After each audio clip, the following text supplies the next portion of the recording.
Cześć wszystkim, z tej strony TomsikDev, a w dzisiejszym odcinku dodamy sobie do naszego klikera cel gry oraz wreszcie poprawki wizualne.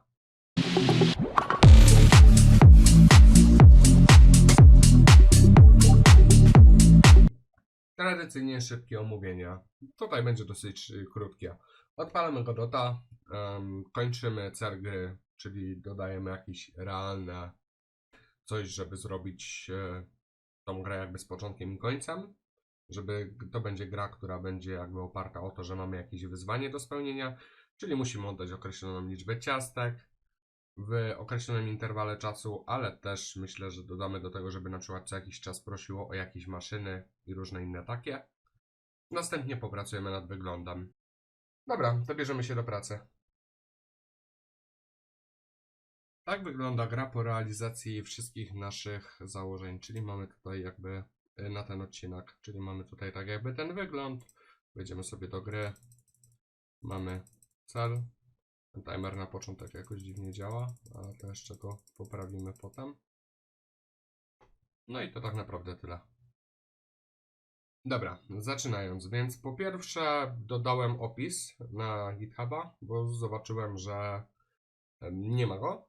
Uzupełniłem, dodałem jakieś rzeczy, które można dodać do gry. To jest też tak, że ja będę te rzeczy pewnie robił z czasem, aczkolwiek jeżeli byście chcieli sobie coś przećwiczyć czy coś, jak najbardziej. Na razie dodałem 3 rzeczy, bo tak na szybko to pisałem, ale jak się dobrze zastanowię, to pewnie jeszcze kilka innych rzeczy dodamy. Dobra, więc teraz tak. Mamy tutaj nasz timer i mamy tutaj naszą funkcję końca gry. Po pierwsze zrobimy sobie założenie takie, że co 60 sekund gra prosi nas o... Gra nawet nie prosi, tylko sama zdejmuje wymagane przedmioty. Na przykład ciastka lub maszyny. Jeśli nie mamy, to wtedy koniec gry. I tutaj trzeba dodać to do ekran końca gry. Dobra. Teraz to by wyglądało w ten sposób. Tak, no i teraz, znaczy cała logika jakby jest prosta. Zróbmy sobie teraz wykonanie timera, zobaczmy tylko, czy on się wykonuje. Ustawię na sekundę, odpalam grę. A jeszcze jedną rzecz zmieńmy. O, właśnie, poprawimy sobie jeszcze jedną rzecz z ciekawości. A mianowicie teraz tak. Bo tutaj, żeby liczyło nam na minutę, ile realnie dostaje. Sprawdza, czy możemy kupić maszynę. Pobieramy nazwę maszyn. To było tutaj. Zwraca CS na sekundę. Czyli teraz zróbmy sobie coś takiego, że var CS sum overall. I to by było coś takiego. I teraz tak. Zwracamy sobie tego overalla. Bo aktualnie mamy coś takiego, że on pokazuje, ile tam zrobi, ale to potrzebne jest ile na sekunda. Więc sobie weźmiemy teraz tak. CS overall równa się CS overall podzielone na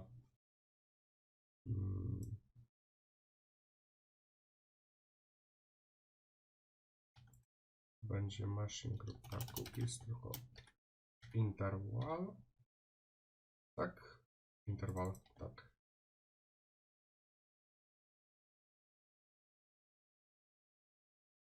Zobaczę, czy w ogóle to wystartuje, bo tam mamy inną wartość. Chwila, dodajmy sobie.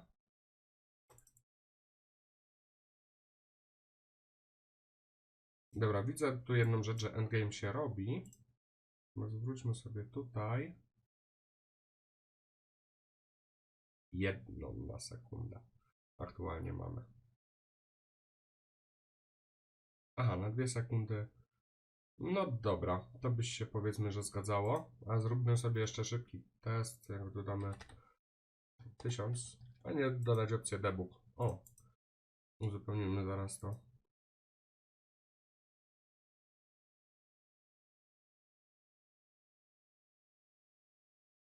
Tak, bo to dodaje więcej ciastek po czasie, więc...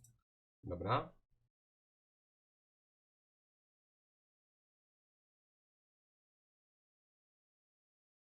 Tak, i to zwraca po prostu. Tylko teraz jest różnica taka, że jeżeli tutaj sobie dodam taką ilość większą, to w tym wypadku, jeżeli kupię, to widzimy realnie ile na sekundę się dodaje, więc... Ale to się dodaje też po czasie. Myślę, że te ilości czasu też możemy na ten moment zredukować. Piekarnik zostawimy 4, 8, 16 i 32. Fajnie by było mieć jakiegoś Excela, który docelowo by to zrobić ekonomię, ale to ekonomię to też myślę, że będzie trzeba przeliczyć. Dobra, działa. I to tyle, jeżeli chodzi o poprawki względem poprzedniego odcinka. Biorę się teraz za stworzenie endgame'u. I tutaj jest taka kluczowa informacja, że teraz będę znowu wracał do tego, że będę coś tworzył i będę starał się to ciąć, aby było to bardziej takie składne. Jeżeli będziecie chcieli, żebym coś wytłumaczył bardziej, dajcie mi feedback, wtedy w kolejnym odcinku postaram się uzupełnić wiedzę co, jak, dlaczego, w jaki sposób. Dobra, teraz tak, szybki update, a mianowicie dodaliśmy tu warunek końca. Chwilę poczekamy, jest game over. Jak to działa? Teraz tak, sam timer dodałem tutaj do góry, aby był jako zmienna dostępna we wszystkich funkcjach. Dalej mamy koniec gry, czyli po prostu warunki potrzebne do spełnienia. I teraz tak, jeżeli nie mamy 128 ciastek na ten moment, to wtedy przegrywamy. I to się mnoży z każdą kolejną fazą na razie o 1,4. Z tym, że... aha, dobra, zaraz do tego wrócimy. Bo teraz mamy na razie tylko ten timer odnośnie ciastek i teraz tutaj mamy takie fajne... Timer mamy główny przerobiony, nie musimy tu deklarować zmiennej, ale tutaj dodaliśmy do naszego funkcji końca gry. To jest proste if tak naprawdę. Dodaliśmy jedną ważną rzecz, a mianowicie, że dodaje 5 sekund i znowu startuje timer. Czyli jeżeli tu się wykona, jeżeli mamy wszystko, to dodaje kolejny czas na wykonanie zadania. Tutaj mamy ekran tak zwany game over. Tutaj jakby dodamy też ten screen końcowy, ale to myślę, że to już będzie gdzieś bliżej końca. Teraz kolejną rzecz, jaką to dodamy sobie te maszyny. Ja myślę, że stworzę oddzielną funkcję po prostu, gdzie będzie ona generować cele. Tylko muszę uwzględnić to, żeby odblokować, bo tak średnio jak na pierwszy cel wskoczę, żeby oddać 5 laboratoriów, gdzie ich koszt jest dosyć duży. No myślę, że tutaj to jeszcze muszę przekminić. Dobra, no to tradycyjnie wracam za chwilę. Dobra, więc teraz tak, wracamy. Może zacznę od tego, że zaprezentuję jak to wygląda. Mamy grę, mamy 7 dusze, kupuję sobie piekarniki. Pierwszy cel, 9 piekarników i 128 ciastek. 26 piekarników. Dodatkowo odblokuję szybko belt i plant. Dobra. Kolejny cel gry. Zobaczymy. 42 piekarniki i 3 planty. Czyli dokupuję planty. Już widzę, że tu musimy jeszcze pokazać ilość potrzebną nam tych. Ciekawe czy mamy. No to ale chyba 42 już będzie. Cel Owen 87. Dobra, czyli chyba mamy już game over. Zobaczymy. I zaraz wytłumaczę też jak wygląda logika tutaj, jeżeli chodzi o kod. No czekam. O, udało się. Lecimy dalej. Teraz mamy... Aha, tutaj wyżej to jest napisane ile mamy czasu na to, żeby osiągnąć dany cel. No na ten moment na pewno się z tym celem nie wyrobimy, ale poczekamy. I logika jest bardzo prosta. Jeżeli nie spełniamy celu, jest game over. Dobra. Teraz wytłumaczmy o co chodzi z tym debugiem gry i kodem. Więc mamy tutaj naszą świetną funkcję endgame. O co chodzi? Dodałem maszyny. To było raczej proste. To jest raczej takie zabezpieczenie, jeśli klucz nie istnieje. Bo teraz sprawdzam sobie, czy mamy jakieś... Aha, może tak. Utworzyłem sobie tutaj dwie zmienne, które przechowują aktualny cel gry. Jeżeli nie ma celu gry, No to znaczy tu sobie sprawdza, czy istnieje cel gry. Jeżeli nie istnieje cel gry, no to tu jest takie zabezpieczenie, że po prostu dało returna, jeżeli nie ma żadnej maszyny. Teraz tak, tutaj mamy ilość posiadanych maszyn, tutaj mamy, czy mamy wymaganą ilość tutaj ciastek, tu sprawdzamy, czy mamy wymaganą ilość maszyn, jakby tutaj z tego. Porównujemy to do naszego celu. Jeżeli był ekstra warunek, no to też czy on jest spełniony tutaj. No i teraz sprawdzamy, jeżeli mamy tyle ciastek, jeżeli spełniliśmy cel, jeżeli był ekstra cel i też go spełniliśmy, lecimy dalej. Czyli teraz to jest najważniejsza rzecz. Timer dodaje dodatkowe sekundy. Zróbmy, żeby ich dodawało 10, natomiast czas wyjściowy to będzie 30. Chyba tak, zróbmy w ten sposób. To nie jest zbalansowane w ogóle, więc tu może być dosyć śmiesznie. No, muszę Excela sobie stworzę, to może w następnym odcinku to zbalansujemy. Dodajmy sobie, aha, teraz tak, to jest najważniejsza tutaj funkcja, czyli generowanie celi w grze. Sprawdzamy odblokowane maszyny, to sprawdzamy bardzo prosto. Jeżeli kupiłeś jakąś maszynę, automatycznie uznajemy, że jest odblokowana. Jeżeli nie masz maszyn, no to nic. W sensie, że nic po prostu nie robimy, no bo nie wyznaczy celu. Teraz tak, wybieramy losową maszynę do celu, czyli bierze sobie jedną maszynę z odblokowanych i tworzy na jej podstawie cel. Musimy mieć, aby przejść dalej, jeżeli mamy na przykład 10 maszyn, potrzebujemy randomowo od jednej, może zróbmy od 1 do 4 więcej maszyn. Więc jeżeli zraszujemy i odblokujemy laboratorium, jeżeli nam się wygeneruje laboratorium, no to jest po zawodach. No i tutaj na ten moment wyświetla nam się nasz też ten cel aktualny. I bonusowe zadanie. 50% szans na to, że wylosuję bonusowe zadanie, czyli albo mamy szczęście, albo mamy pecha. Jeżeli mamy pecha no to może być wesoło, ale mówię, tego czasu będzie coraz więcej, więc tutaj spoko. A to sobie na razie zostawię, ale zakomentuję, bo nie będzie mi potrzebne. Tak samo jak tutaj. To jest tak naprawdę ta sama logika co tutaj, że generuj, sprawdza sobie jakie maszyny są dostępne. Porównuje sobie to, żeby jakby te dwie maszyny nie były takie same. Jeżeli nie są takie same, tak, to wtedy tworzy zadanie dodatkowe. Czyli jeżeli mamy jedną maszynę blokowaną, w teorii nie powinno. W praktyce, w teorii, w praktyce nie powinno. Dobra, teraz sobie tutaj jeszcze jedną rzecz zobaczymy. Aha, warunek końca gry. Dobra, może dodajmy sobie taki prosty warunek końca gry. Dodam sobie nową scenę. End game. User interface.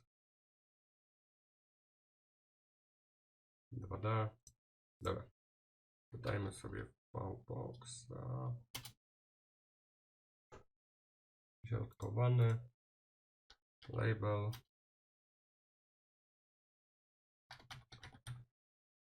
Przegrałeś. Wyśrodkuję. Jeszcze wejdźmy sobie tutaj font size. Zwiększymy na jakieś, nie wiem, 40. Dobra, może nawet więcej, 64. Przegrałeś może bez. Teraz dodajmy sobie label twój wynik. I twój wynik to dodamy już w kolejnym odcinku.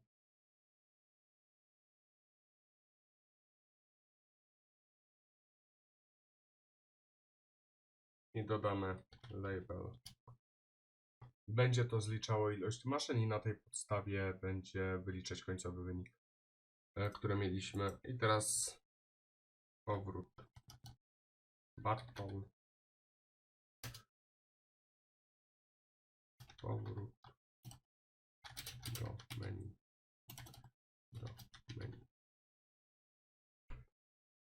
Dobra. I teraz mamy przycisk, który sobie może by to jakoś wyśrodkować. Dobra. Wyśrodkowałem to. I teraz tak, powrót do menu. Dobra. Podłączmy sobie pod... Aha, dodajmy sobie najpierw skrypt. Endgame. I teraz dodajmy sobie tutaj sygnał po naciśnięciu. Wejdę sobie w skrypt na chwilę menu.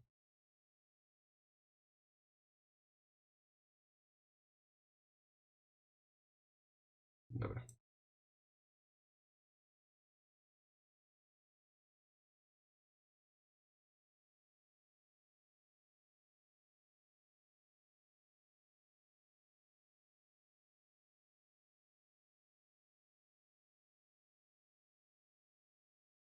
Dobra. I teraz tutaj zamiast ten, to dodamy sobie do endgame. Natomiast w endgame dodamy sobie to menu.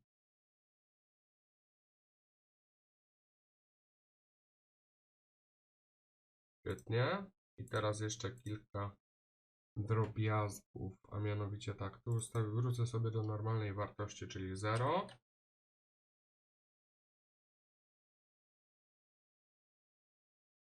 Jeżeli chodzi o koniec gry, który mamy zdefiniowany tutaj, to jeżeli już wywoła się koniec gry, to wyłączmy sobie jeszcze end timer.stop.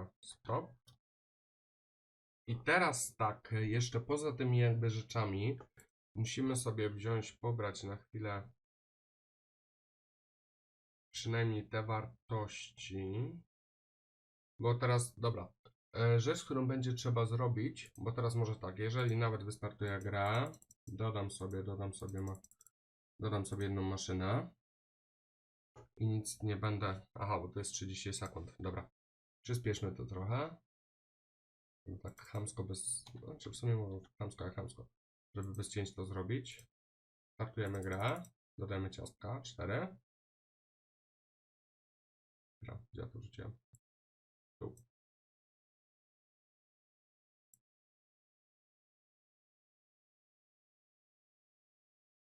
Przegrałeś. Jeżeli wejdziemy do gry z powrotem, to widzimy, że te wartości nadal się zachowują. Więc musimy je wyzerować. Zrobimy to sobie bardzo prosto. A mianowicie tak. Jeżeli wchodzimy tutaj do skryptu gry, dodajmy sobie funkcję on entry 3. I teraz tak. Cookies równa się 0. Tak. Chwilę zerknę sobie jedną rzecz.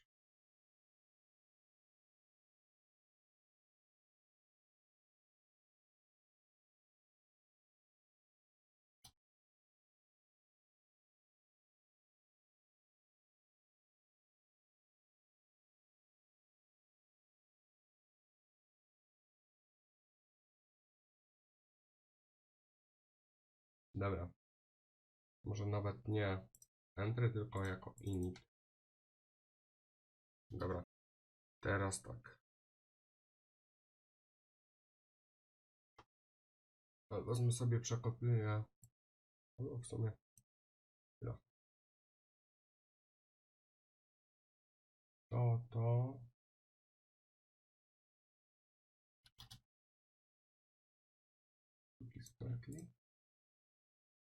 Dobra.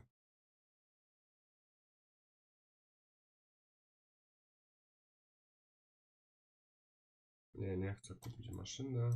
I jeszcze to. Ustawiamy sobie tak. Endgame multiplayer. Multiplayer nie, bo multiplayer zawsze będzie jako 1. Chociaż może kiedyś. No już mam fajny pomysł. Dobra, teraz tak. Najważniejsza rzecz jest taka, żebyśmy wyczyścili ilość, jeżeli chodzi o wszystkie maszyny. Ja chcę to zrobić pętlą. Nie, żebyśmy mieli to czarno na białym. Myślałem, żeby pętlę przekopiować, ale może inaczej. Teraz tak.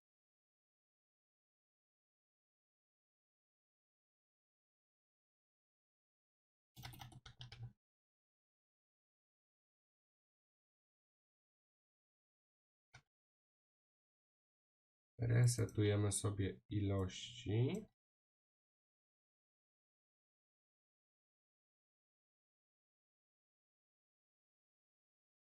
Równa się 0.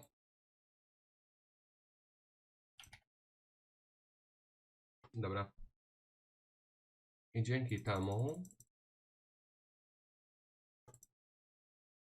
kupię sobie maszynę.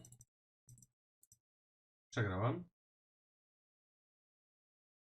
Powrót do menu. Zaczynamy za każdym razem od nowa.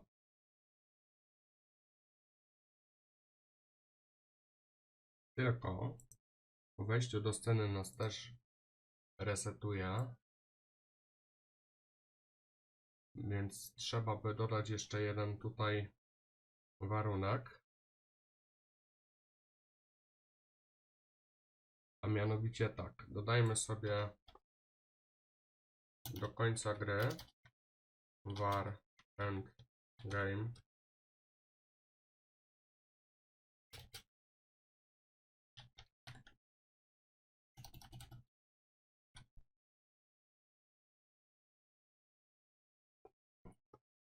i teraz dodajmy sobie bezpośrednio do triggera, jeżeli przegraliśmy, true.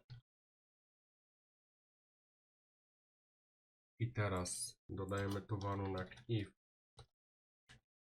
cookies.endGame równa się true, to wtedy wykonujemy to wszystko, a na koniec cookies endgame false. Dzięki czemu, jeżeli wejdziemy sobie na tą podstronę, to zmienimy scenę, to automatycznie zachowa nam wszystko, co potrzebne. Zagrałem. Wracamy od nowa. Dobra. Na ten moment to tyle.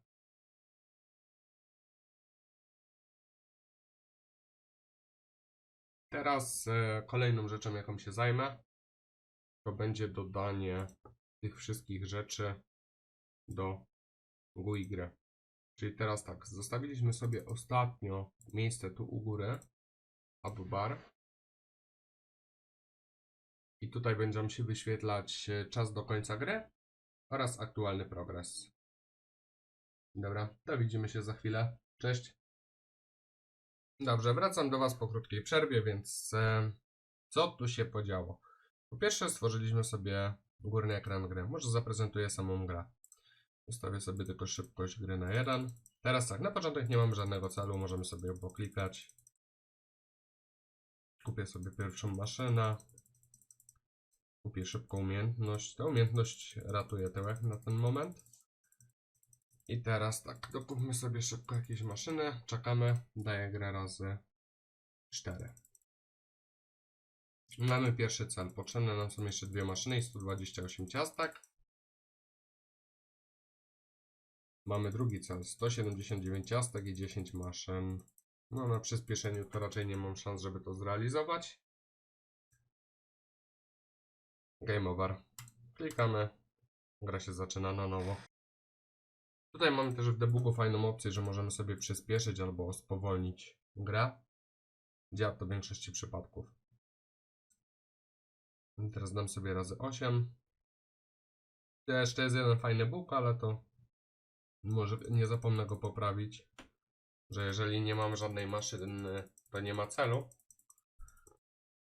Więc można sobie po prostu klikać, ale może też to jakoś naprawimy potem. Dobra, więc co się podziało, jeżeli chodzi o kod? Po pierwsze dodałem tutaj ten pasek górny. To jest UpBar, to jest oddzielna scena. Utworzyłem sobie scenę UpBar, do niej jest dołączony skrypt. I teraz jeżeli sobie wejdziemy w tutaj Abbara, to co tutaj się dzieje? Bo to jest po prostu dorzucony do sceny na zasadzie takiej, że po prostu tak i wrzucone. I już mamy dodaną podscenę. Nie wiem czemu się to... Aha, bo tu źle wrzuciłem na początek i dlatego 2 to się nazwało, ale dobra. Przyjmijmy, że tak może być. Co się dzieje teraz w skrypcie? Sam skrypt, jeżeli chodzi, przejdę sobie bezpośrednio do tej sceny, dlatego to jest jako scena, żeby po prostu edytuję sobie komponent UI. Tak domyślnie będziemy dążyć do tego, żeby wszystkie te 3 elementy ze sceny game po prostu rozbić. I teraz tak, mamy tutaj okno timera, mamy tutaj okno progress bara, dalej mamy tutaj nasze zadania, które będą się dodawać. Jeżeli chodzi o sam kod, no to tak naprawdę mamy tu odnośniki zmiennych jakby do tego. Mamy proces delta, żeby się to aktualizowało. Może ujednolicimy na razie to. Basic, proces delta. No to oczywiście trzeba będzie przerobić na sygnały, ale to już swoją drogą. Teraz mamy tak, update timer i update go. Dwie funkcje. Teraz tak, co robią te dwie funkcje? Pierwsza rzecz, update timer, no to aktualizuje tutaj nasz czas na bieżąco i aktualizuje wartości progress baru, czyli to co widzieliście tutaj, to za to odpowiada ten skrypt. To się wykonuje co sekundę. Dam razy 1. O. I tam po prostu leci w dół. Jeżeli zwiększa się ilość sekund jakby przy każdym tym podejściu, to automatycznie on to też uwzględnia. Teraz idziemy dalej. To nam nie jest potrzebne, bo to miałem dla testu. I teraz najważniejsze, update go. Czyli pobiera sobie tutaj tak, jeżeli nie ma nic, no to automatycznie pisze no go. Może spolszczmy to, jak wszystko spolszcza. Brak celu. OK. I teraz mamy informacje zawarte. To sobie wszystko pobiera tutaj z naszego autoloada. Czyli pobiera sobie ilość maszyn, to ile potrzebujemy ich, ile jest wymagane. Wyświetla to jako tekst. Tu mamy maszyny posiadane, wymagane. Teraz dalej idąc, tutaj sobie sprawdza, czy mamy dodatkowy cel. Jeżeli tak, to go wyświetla. Jeżeli nie, to nic nie robi. Dosyć prosty skrypt. Teraz tak.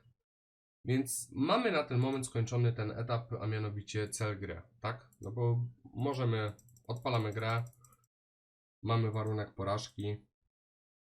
Jeżeli chodzi o liczenie wyniku końcowego, to już będzie oddzielny, następny odcinek.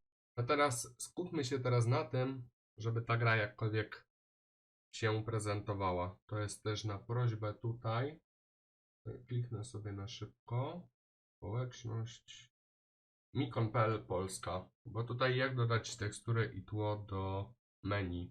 Dodamy bezpośrednio do menu, ale dodamy też do całej gry. Teraz tak, po pierwsze co mi się wizualnie nie podoba, to zwiększmy sobie trochę rozdzielczość projektu. A mianowicie 1920 na 1080. Dobra.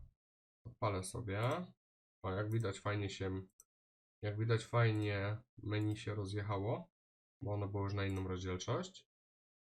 Ale tak jak mówię, to tutaj teraz widzę, że fajnie by było dodać trochę więcej może miejsca. Aha, jeszcze jednej rzeczy brakuje. Fajnie by było, jakby tutaj było napisane jednak, ile tych maszyn posiadamy. Więc to sobie też dodamy. Przyspieszę grę razy 8. Zobaczę, jak wygląda tylko ekran końca. Razy 16 nawet. No, tu jest wyśrodkowane. Dobra. Więc teraz dodajmy sobie do gry. To mi niepotrzebna scena, ta scena gry mi potrzebna jest. To mi też nie będzie potrzebna. Tylko to. Dodaję sobie tutaj label. Nawet razy 2. Wrzucimy je gdzieś tutaj.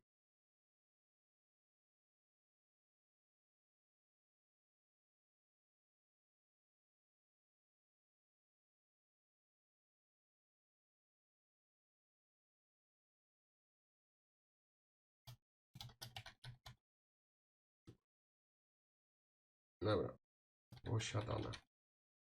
Może po polsku. Bibliotekę językową będę musiał dodać. No i tutaj załóżmy, że nie wiem. Na dzień dobry będzie count. Ja sobie to w ten sposób dodam. Teraz rozszerzam sobie te pola, żeby to się jakoś pozycjonowało. No i teraz podstawowa rzecz, czyli kopiuj wklej. To nie mogę trafić. Dobra, dodamy tak i zamienimy kolejność. Tutaj też w ten sposób. Musimy wszędzie sobie po prostu dodać nowe pola. I wracamy do pytania, dlaczego to nie jest pętlą. Bo mi się nie chciało. I teraz sobie mogę przeklikiwać. Ale przynajmniej jest wszystko dobrze widoczne, więc to też tak. Nie wiem, bo to jest też, boję się, że w pewnym momencie jakby ja zrobiłbym coś szybciej i fajnie, ale na zasadzie takiej, że żebyście też nie widzieli tego na zasadzie i tu pojawia się magia. Dobra, teraz tak, podbieram sobie te wszystkie pola, które dodałem, czyli ilość posiadana. Dodajmy to sobie tu. Klikam Ctrl, puszczam. Mam to wszystko jako zmienne. Świetnie. I teraz tak. Tekst równa się.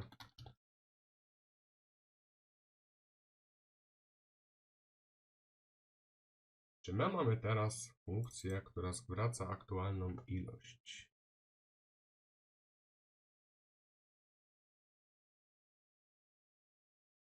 Nie. Więc sobie ją na szybko dopiszemy.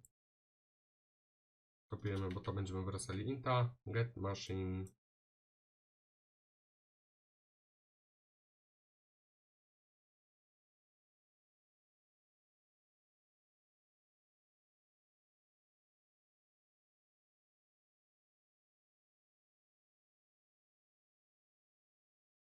Zgubiłem.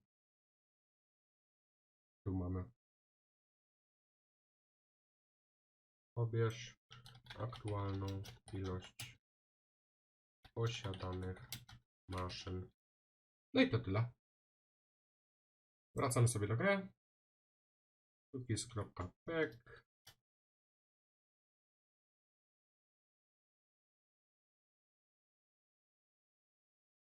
I teraz tak tylko jeszcze 5 razy. My to nie 5 razy, bo trochę więcej, ale tam tu przekopiujemy już gotowy kod. Tu będzie belt, tu będzie plant, tu będzie factory, tu będzie lab. Teraz to sobie przekopiuję i wrzucę tu.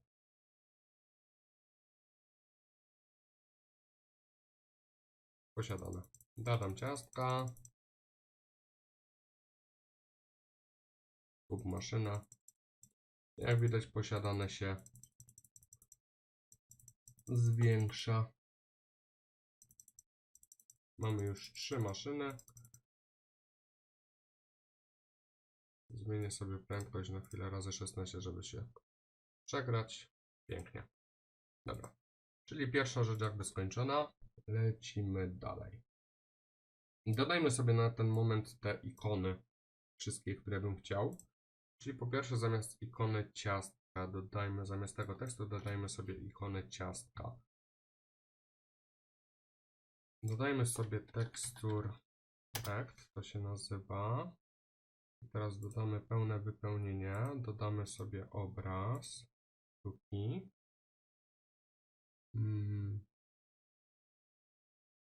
Dziwnie to wygląda.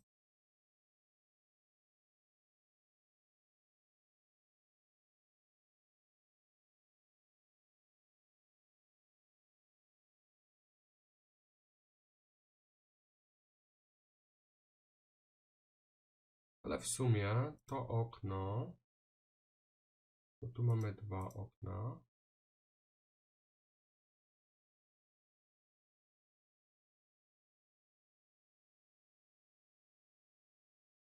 Dodajmy sobie to na 4, bo tak może być. To tło jest trochę dziwne, ale dobra, zobaczę jedną rzecz. To jest spoko. Dobra, od razu powiem, że jestem grafikiem świetnym, czyli praktycznie żadnym. Teraz tak, potrzebowałbym sobie tutaj dodać, bo jest animated, ale animated działa. To był chyba texture rect. Też tu dodam. I o co chodzi? Bo mam tutaj te frame'y i tak stwierdziłem, że super, dodam sobie animated, ale animated to jest obiekt 2D, więc tutaj muszę sobie dodać texture rect. Rozszerzę go sobie. I teraz rzecz, którą muszę zrobić. Tworzę sobie tutaj przy texture, nie ładuję, tylko animated. Po tym jak mi się doda animated, mam frames. I teraz dodaję sobie, teraz co było pierwsze? Piekarnik. Piekarnik ma, z tego co pamiętam, sobie zobaczymy. Inaczej, bo to mam w innym folderze.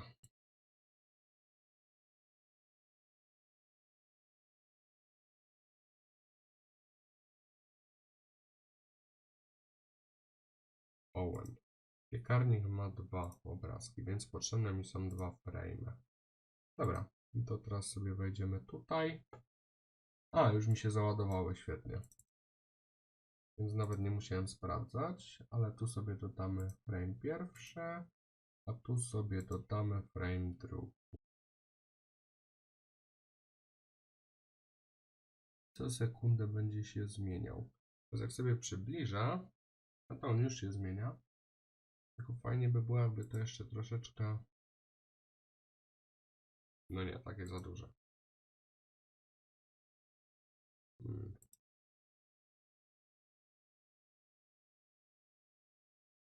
Keep size. O, zróbmy coś takiego.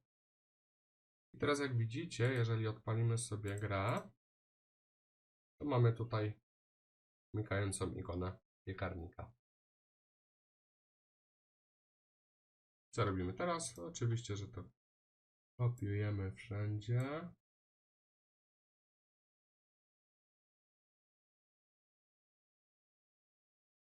Plus jest taki, że jakbyśmy zmieniali strukturę, to wtedy by się to rozsypało, a tak w takim przypadku to na szczęście nie. Teraz tak, kasuję sobie. Teraz ostatnie to było laboratorium. Z tego co pamiętam, to laboratorium miało 4 frame'y. Zaraz sobie zobaczymy. Tak, tu mamy laboratorium, więc dodaję sobie te frame'y.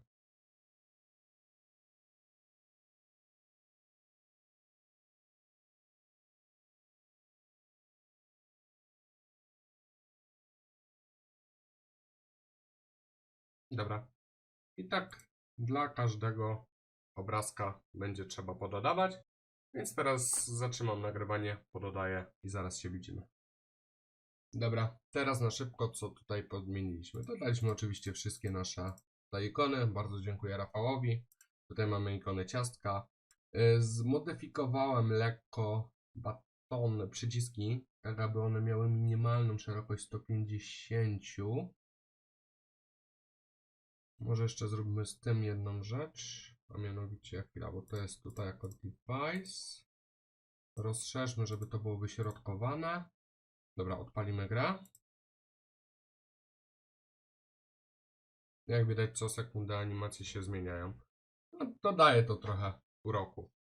Teraz tak, tutaj prosił mnie konkretnie, jeżeli chodzi o menu, Mikon, więc w menu pokażę, jak można to zrobić w sposób taki, powiedzmy, tylko dla danej sceny. Zrobimy tutaj jakoś tak ładniej. Natomiast jeżeli chodzi już o samą grę, to pokażę, jak działa szablon, który tworzymy na zasadzie resources. O. I to jest dim i to jest obiekt.trace. gdzie zmieniamy wygląd dla wszystkich elementów. Dobra. Zmodyfikujmy sobie teraz nasze menu. Teraz tak, tutaj mamy kontrola, więc tak jak prosił, dodajmy sobie panel. Ten panel będzie naszym tłem. Od razu go sobie rozciągam. Daję a nawet nie muszę dawać do góry, ale nazwijmy go background. I teraz dodaję sobie margin, container, żeby dodać sobie jakieś marginy, te odstępy. I teraz dodamy sobie, podzielimy to sobie na takie 3 boxy. Zróbmy to jako, czyli hbox. I teraz tak. Texture rect. Mam taki jakiś pomysł. Center container. I znowu dodamy sobie texture rect. Dobra, i teraz do central dodamy sobie vboxa i do niego dodamy sobie nasze 2 przyciski. Dodajmy sobie od razu jeszcze przyciski, które przydadzą się.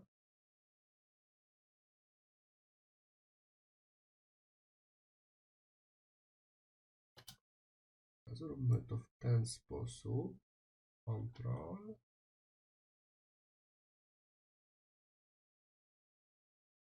Po co dodaję control? Potrzebny mi jest odstęp, a najłatwiej to tak zrobić. No może nie ze... No w sumie ze sztuką, dobra. Nie ma... Dobra, to będzie taki ten... Creators. Label. Tutaj dodamy bla bla. Na koniec wezmę dodam jakąś informację, albo w sumie chwila. Dobra, dodamy coś takiego. Teraz co nam się jeszcze przyda? Aha, bo tutaj dodaję przycisk tablica wyników. On będzie na później nam potrzebny. A tutaj dodam sobie ustawienia. Teraz tak. Leaderboard. To będzie leaderboard, a to będzie settings. Tak, dobra. I teraz skoro to mamy, tutaj mamy naszą przestrzeń między tymi, to zacznijmy sobie może od tła. Czyli jeżeli chcemy dodać sobie jakieś tło tutaj całościowo do tego, to wybieramy sobie w inspektorze tutaj Dim Overrides, Style, tworzymy sobie nowy, tutaj będzie flat, klikamy na niego i tu możemy sobie ustawić nasze tło. I jako to tło ustawię sobie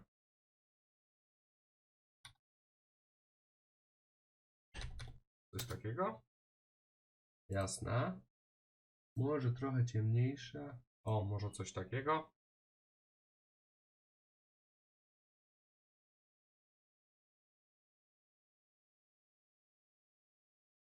Dobra, może takie kremowe. No i to jest to, że też będziecie to pewnie inaczej widzieć, co mnie nie dziwi, ale zobaczymy jak to wyjdzie. Dobra, dodaję sobie teraz te 2 obrazki ciastka. I teraz tak. To sobie dopasuję.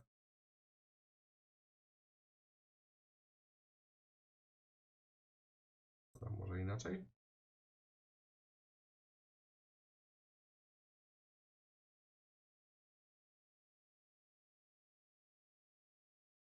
Dajmy sobie minimalny rozmiar. No 240 może. I teraz to samo dzieje się przy tej teksturze. Też będzie 240 na 240. Bo to są obrazki. Zobaczę sobie jedną rzecz. Aha, bo to ten kontener zarządza wszystkim. Rozszerzmy go sobie. Dobra.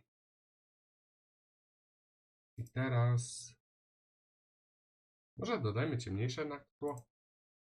Teraz zobaczymy na szybko. Coś takiego. Dobra. Dodajmy sobie jeszcze jeden label, który dodamy u samej góry. Clicker YouTube. Clicker cookies. Jej. Dobra. Aha. No świetnie. Dobra. To będzie other. Cyk. I teraz dodam sobie, aha, bo tu dodałem to bez sensu, to sobie wyśrodkujemy. Tu sobie dodamy do tego kontrola 500. No może nie 500, ale jest 300.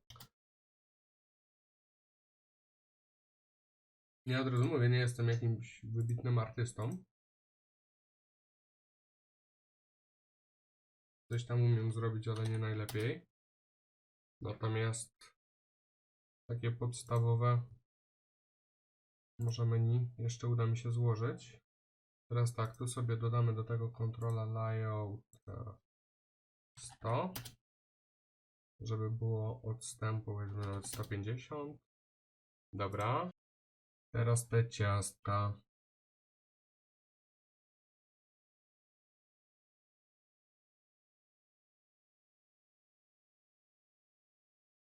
Ustawmy sobie Fit Center. Nie. Zróbmy tak.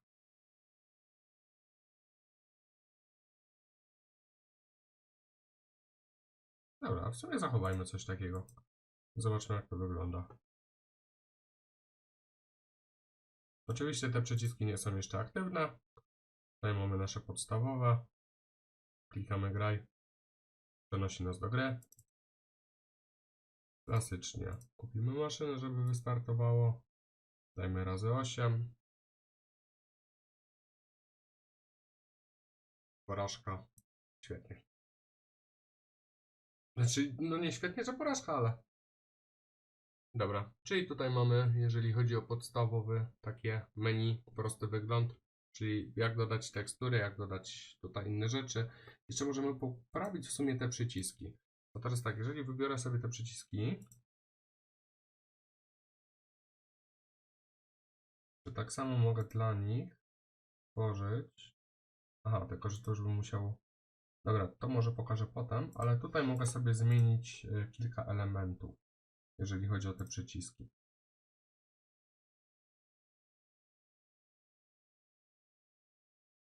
Bo teraz jeżeli mamy tutaj, to mamy tutaj wszystkie nasze czcionki, to jak wygląda.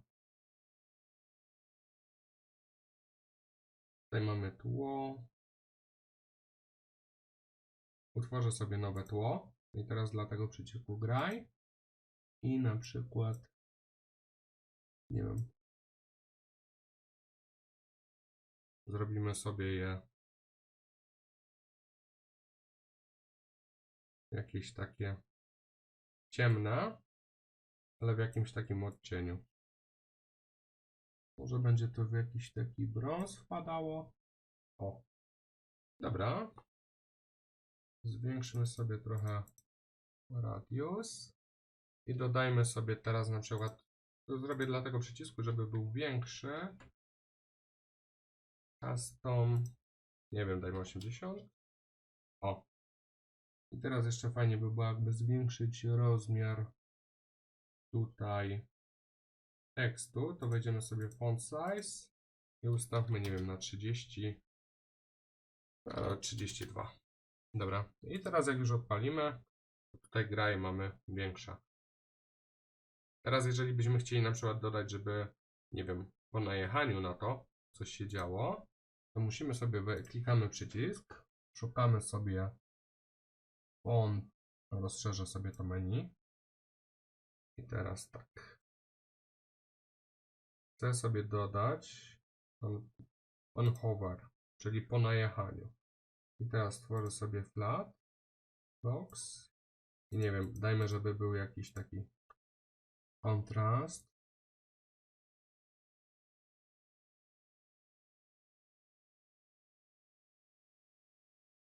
dodamy takie coś. O. I teraz jeżeli wystartuję, o, mamy po najechaniu opcję. I tak mniej więcej to się odbywa, że po prostu sobie edytujemy tutaj w inspektorze te wszystkie elementy. Tu jest tych elementów masa, więc tak naprawdę no można się fajnie pobawić.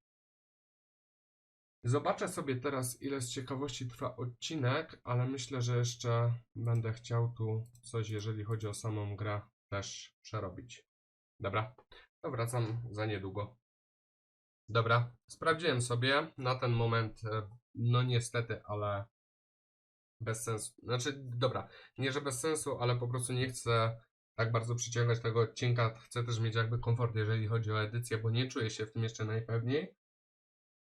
Pewnie też możliwe, że coś będę musiał dograć czy coś, więc na ten moment zostawiam grę w ten sposób. Jakby jest tutaj grywalna, coś działa i znaczy jest grywalna. No grywalna była cały czas. Dodaliśmy troszeczkę zmian, dodaliśmy tutaj grafiki. Nad tym wyglądem gry popracujemy.